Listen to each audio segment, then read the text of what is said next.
Dongeng si Jempol. Hai kawan, jumpa lagi. Abang Ridwan kali ini akan menggambar dan juga menceritakan satu dongeng yang berjudul Dongeng si Jempol. Bagaimanakah kisah selanjutnya? Sebelum kalau ceritanya, pastikan untuk mensupport kita ya, dengan cara like, komen, subscribe, dan nyalakan loncengnya juga ya. Oke, kita langsung kalau ceritanya ya. Pada zaman dahulu, hiduplah sepasang kakek dan nenek yang tidak dikaruniai anak. Setiap pagi mereka berdoa kepada Tuhan agar dikaruniai anak. Pada suatu hari, karena mereka selalu berdoa dengan khusyuk, terdengarlah suara tangis bayi dari altar pemujaan mereka. Uwe, Tuhan memberi kita seorang anak. Dengan hati-hati, kakek mengangkat bayi itu dari altar. Bayi itu adalah seorang anak laki-laki kecil. Manisnya bayi ini. Kakek dan nenek senang sekali bermain dengannya dan membuatkannya pakaian. Tetapi bayi itu hanya tumbuh sampai sebesar jempol, tidak membesar lagi. Kakek dan nenek menamakannya si Jempol. Walaupun kecil, si Jempol adalah anak laki-laki yang sehat dan periang. Tetapi anak laki-laki di dekat rumahnya mengganggu si Jempol dengan seekor katak. Ketika si Jempol pulang dengan menangis, kakek memberinya semangat. Anak laki-laki tidak boleh menangis.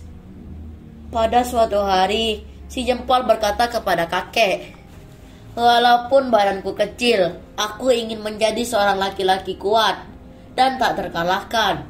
Karena itu, aku akan pergi ke kota, berlatih tapa, agar aku menjadi kuat.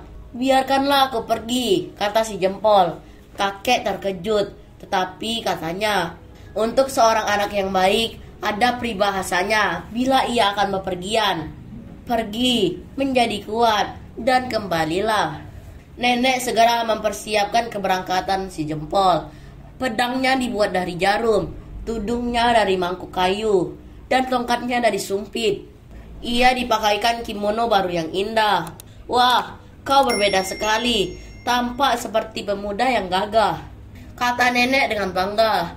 Si Jempol pun entah bagaimana merasa ada tenaga yang keluar dari dalam dirinya. "Kakek, nenek, aku pergi. Hati-hati ya. Setelah kau menjadi orang hebat, pulanglah." Kakek dan nenek melepas kepergian si Jempol. Mereka terus saja melambaikan tangan. Si Jempol yang memakai tudung mangkuk dari kayu dan membawa tongkat sumpit berjalan menyusuri jalan berbunga di musim semi menuju kota. Setelah berjalan beberapa saat, ia tiba di semak belukar yang lebat. Bagi si Jempol, di situ benar-benar seperti hutan rimba. Ia sangat bingung, tidak tahu di mana barat dan timur. Ia tersesat. Tiba-tiba, seekor semut lewat di dekat si Jempol yang sedang kebingungan. "Semut, maukah engkau memberitahuku? Aku jalan menuju kota." "Coba kupasang telingaku dulu." "Hei, terdengar suara sungai. Kalau kau telah keluar dari semak belukar dengan pertolongan suara air sungai, turunlah ke sungai. Nanti kau akan tiba di kota." "Terima kasih, semut." Setelah diberitahu caranya oleh semut, si Jempol turun ke sungai dengan dibantu oleh ikan-ikan koi. Ia naik perahu mangkuk kayu dan mendayung dengan sumpitnya. Lalu ikan-ikan berkata kepadanya, "Hai Jempol, kau mau pergi kemana?" "Aku mau pergi ke kota untuk berlatih tapa. Kota masih jauh, selamat ya." Dengan dituntun oleh ikan-ikan, ia mendayung perahunya sampai akhirnya tiba di sungai yang tenang. Lalu datanglah seekor kupu-kupu. "Kupu-kupu, kota ada di mana?" "Untuk pergi ke kota, teruslah pergi ke arah kanan. Besok kau akan sampai di kota." "Terima kasih, kupu-kupu." Si Jempol terus mendayung. Akhirnya si Jempol tiba di kota. Ia segera memanjat tonggak jembatan dan melihat berkeliling ke arah kota yang luas. Kota ternyata tempat yang ramai sekali. "Sekarang aku ingin menjadi seorang pengawal. Aku akan mencari rumah seorang tuan tanah," kata si Jempol bersemangat. Si Jempol berjalan keliling kota dan akhirnya tiba di sebuah rumah yang indah. "Permisi, aku ingin memohon sesuatu kepada Anda." Mendengar suara yang keras, dari dalam gedung itu keluarlah seorang tuan tanah dan putrinya. "Oh, kecilnya anak laki-laki ini. Sebenarnya apa keperluanmu?" "Ya, jadikanlah aku sebagai pengawalmu." "Menjadi pengawal? Apa yang bisa kau lakukan dengan badan yang kecil begitu?" Tuan tanah itu terlepas tawanya karena takjub. "Walaupun badanku kecil, kepandaian dan keberanianku tak terkalahkan oleh siapapun." Pada saat itu, seekor lebah datang akan menyengat wajah sang putri. Si Jempol dengan cepat menarik pedangnya dan mengusir lebah itu dengan menusuk sayap-sayapnya. "Oh, terima kasih ayah. Jadikanlah dia pengawalku. Walaupun kecil, kau adalah seorang anak laki-laki yang pemberani. Mulai sekarang, jagalah putriku." Begitulah akhirnya si Jempol menjadi pengawal sang putri.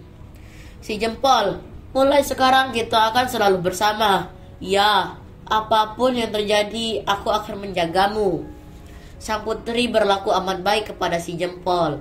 Jempol, untuk menjadi orang hebat tidak bisa hanya dengan kuat.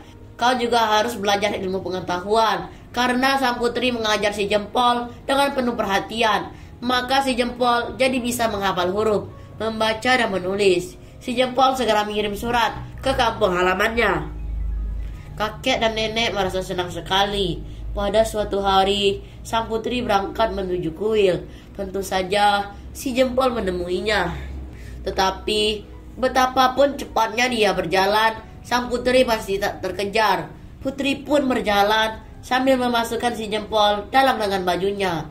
Akhirnya ia tiba di jalan setapak di gunung. Dan muncullah monster-monster yang ketakutan. "Ah, tolong!"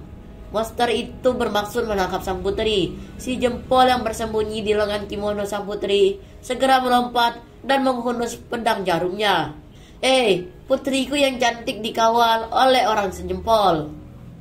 "Sakit, makhluk sombong!" teriak monster yang jarinya tertusuk. Lalu, hop, ia menelan si Jempol.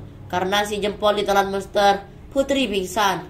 Tetapi, walaupun berada di dalam perut monster, si Jempol terus berusaha akan membunuh monster jahat ini dengan pedangnya. Si Jempol menusuk-nusuk perut monster. Sakit, tolong!" Karena tidak bisa menahan rasa sakit, akhirnya monster menangis. Monster itu kesakitan karena tak tahan. Ia jatuh tersungkur. Saat itulah ia tergelincir jatuh dari tebing yang curam. Si Jempol dalam sekejap melompat keluar dari perut monster dan menolong sang putri. Para monster yang marah melawan dengan berani. "Hei monster, hadapi si Jempol ini." Monster-monster itu gemetar ketakutan. "Jempol, maafkan kami. Kami tak akan berbuat jahat lagi." Monster-monster yang lain lari ketakutan. Si Jempol menjadi iba. "Maukah kau berjanji tak akan berbuat jahat lagi kepada orang?" "Ya, aku berjanji. Sebagai tanda janjiku, kuberikan palu kecil berharga milik keluargaku." Para monster itu sudah lari jauh sekali. Sang putri datang mendekat. "Jempol, terima kasih. Palu kayu kecil ini." "Apa?" "Palu berharga milik keluarga monster. Kalau kita goyangkan palu ini, apa yang kita minta akan dikabulkan." "Wah, ajaib sekali. Jempol, apakah engkau mempunyai satu keinginan?" "Ya, aku ingin menjadi manusia normal." "Itu ide yang bagus. Ayo, cepat goyangkan palu ini, Jempol." Membesarlah. Setelah putri menggoyangkan palu itu, apa yang terjadi? Tubuh si Jempol yang kecil menjadi semakin besar. Dan dalam sekejap, ia berubah menjadi seorang samurai muda yang tampan.